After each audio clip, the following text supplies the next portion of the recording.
Akkam jirtu kabajamtoota dhaggeeffattoota keenya guyyaa dheengaddaa viidiyoo gabaabduu akkaataa kamitti waayifaayi namarraatii karaa namaatiin seentu kan jedhu irratti viidiyoo gabaabduu isiniif hojjetamee ture.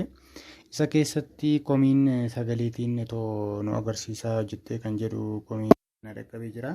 Viidiyoo kana isinii qopheessuuf dirqamni jirra. Innis wantoota garaagaraa lama sadiitu barbaachisa. Tokkoffaan yoo Android bilbilli keessan Androidiin isaa sagaliitii olitti ta'ee akkasumas kaameraan bilbila keessanii baarkoodii iskaan gochuu danda'a yoo ta'e my wifi ko kan jedhu kana paaswoordii kana yookaan wifi kana ni seenaa jechuudha. Inni tokko isa kana.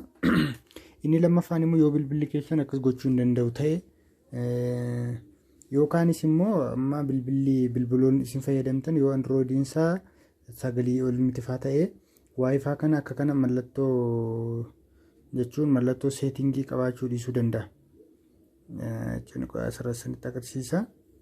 Akka kanatti kaameraa bana waan ta'eef jechaadha. Yoo bilbilli keessan inni isin fayyadamtan Androidiin isaa sagalii ol miti ta'e kana mallattoo kana qabaachuu dhiisuu danda'a. Yeroo inni kana hin qaba ta'edhaan isin kana fayyadamuu dandeessan jechaadha.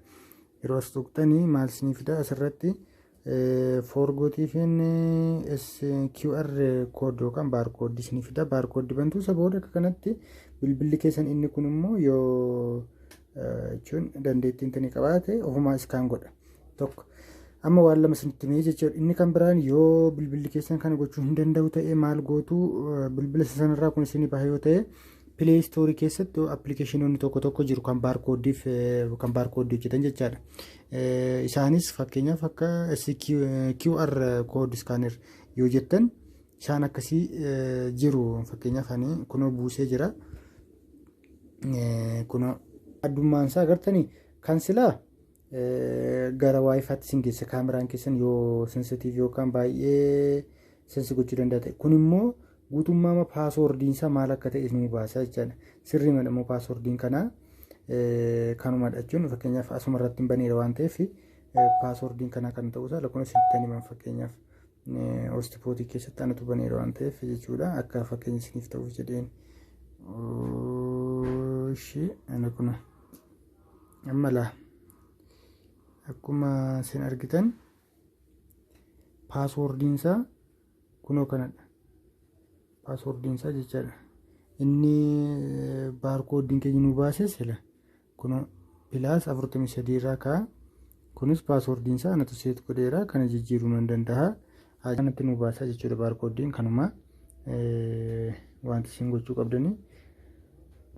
Amma waan isinitti hime keessaa tokko bilbila nama waayifaa sana seeneeruu banamaasaa yookaan koodiin isaa banamee kan jiru of harkatti qabachuu qabdu. Inni lammaffaan bilbilli keessan baarkoodii kana seensi gochuu qaba. Inni sadaffaan bilbilli sun gara waayifaa isaa keessatti yeroo waayifaa isaa ittiin seentanii baarkoodii isin agarsiisuu qaba seetingii keessatti. Isuma kana.